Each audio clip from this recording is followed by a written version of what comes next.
আসসালামু আলাইকুম বন্ধুরা, আরেকটি নতুন ভিডিওতে আপনাদের স্বাগতম। আজকে আমরা একটি ওয়্যারলেস এলইডি সিস্টেম তৈরি করব।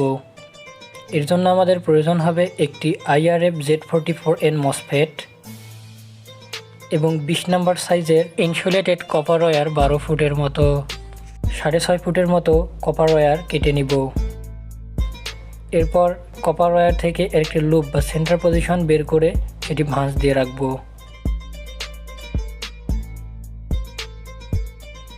এরপর আমরা স্কেল দিয়ে মেপে 4 ইঞ্চি ব্যাসের 6 টার্নের একটি কয়েল তৈরি করে নিব।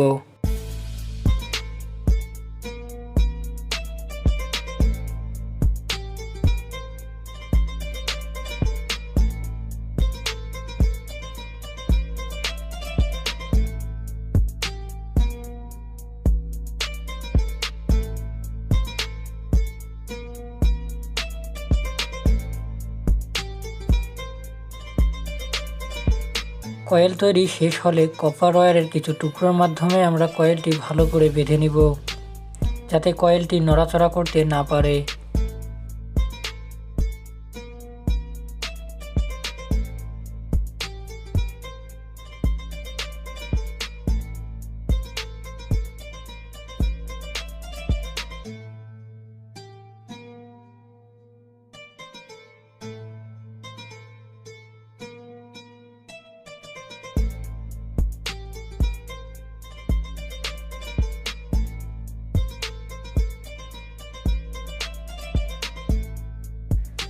এবার আমরা একটি ব্লেডের সাহায্যে কয়েলের দুই প্রান্ত এবং সেন্টার পজিশনের ইনসুলেশনগুলো ভালো করে সারিয়ে নিব।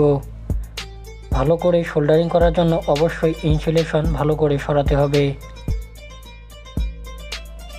কয়েলটির প্রান্তগুলোর ইনসুলেশন সারানো শেষ হয়ে গেলে আমরা মসফেটটিকে কয়েলটির সঙ্গে সোল্ডারিং করে নিব। মসফেটটির গেট এবং ড্রেনে কয়েলের দুই প্রান্ত সোল্ডারিং করে নিব।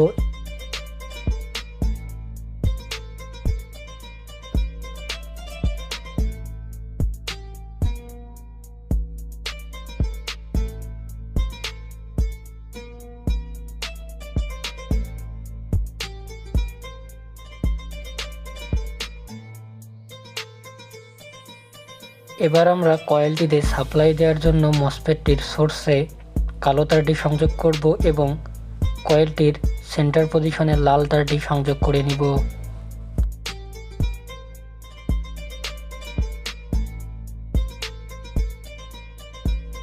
প্রাইমারি কয়েলটির তৈরির কাজ শেষ হলে এবার আমাদের একটি রিসিভার কয়েল তৈরি করতে হবে। রিসিভার কয়েল তৈরি করার জন্য আমরা সেম পদ্ধতিতে 3 ইঞ্চি ব্যাসের 6 টার্নের আরেকটি কয়েল বানিয়ে নিব এবং কয়েলের প্রান্তে একটি এলইডি বাল্ব সংযোগ করে নিব।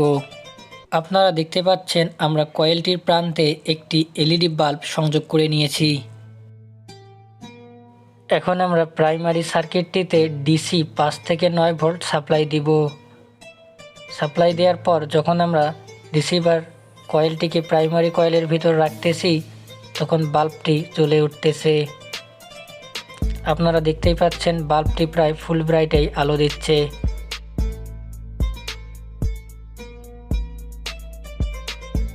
পরবর্তীতে আমরা রিসিভার কয়েলটিতে দুটি এলইডি বাল্ব সংযোগ করি। দুটি বাল্বই প্রায় ফুল ব্রাইটেই আলো দিচ্ছিল।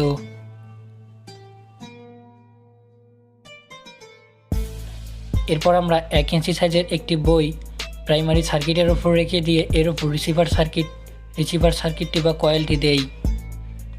আপনারা দেখতে পাচ্ছেন 1 ইঞ্চি পুরো একটি বইয়ের ওপরই বাল্বটি জ্বলছে, তবে এর আলো একটু কমে গিয়েছে। ভিডিওটির শেষ পর্যন্ত থাকার জন্য আপনাকে ধন্যবাদ। এ ধরনের ইন্টারেস্টিং ভিডিও পেতে আমাদের চ্যানেলটি অবশ্যই সাবস্ক্রাইব করে রাখবেন। ধন্যবাদ।